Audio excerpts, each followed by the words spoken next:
Next వచ్చే election లో ఎవరు సీఎం అయితే బాగుంటుంది అనుకుంటున్నారు? మేము చంద్రబాబు నాయుడు అయితే బాగుంది. ఎందుకండి? ఆల్రెడీ ఆయన పాలనలో ఆయన అడ్మినిస్ట్రేషన్ లో బాగుందని మేము ఆల్రెడీ పాతది కూడా ఆయన అడ్మినిస్ట్రేషన్ బాగుంది. జగన్ గారు ఏమి కరెక్ట్ చేయట్లేదు అంట. ఆయన చేస్తున్నారు కానీ ఆయన ఇచ్చిన పథకాలు మాకు రావడంలే, ఆయన ఇచ్చిన పథకాలు మాకేం వర్తించడంలే. కానీ దాన్ని బట్టి అన్ఎంప్లాయ్మెంట్ డెవలప్మెంట్ అయిపోవడం చదువుకోవాలి. ఆంధ్రలో ఏమైనా డెవలప్మెంట్ ఉందా? ఆంధ్రాలో ఏం డెవలప్మెంట్ ఏం లేదు. ఆయన నుంచి ఆయన వచ్చిన డబ్బులన్నీ ఇట్లా టర్న్ చేస్తా ఉన్నారు. సంక్షేమ పథకాలలో డెవలప్మెంట్ ఏం లేదు. హామీలు చెప్పినట్టుగా ఇస్తున్నారా? 50% ఇస్తున్నాడు, 50% ఇవ్వడం.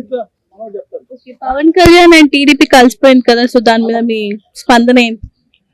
కలసకుండా వచ్చింటే బాగుండు, కానీ కలసడం వల్ల ఓట్లు ఇడిపోతున్నాయి. చంద్రబాబు నాయుడు గారు క్లాస్ అవుతుందని ఇద్దరు కలిసి వస్తాం.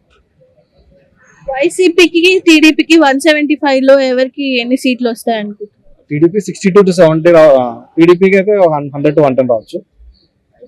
వైసీపీకి ఒక 50 to 60.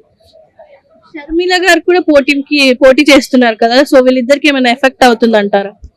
ఆ షర్మిల వల్ల ఏం ఎఫెక్ట్ ఉండదు, కానీ కొంచెం జగన్ ఎఫెక్ట్ ఉంటుంది. సొంత చెల్లెలే కదా, బయటికి రావడం వల్ల ఆయన కొంచెం నమ్మకం కోల్పోయే ఛాన్సులు ఉంది. అంటే కొన్ని ఓట్లు డిస్టర్బ్ అయ్యే ఛాన్సెస్ ఉన్నాయి.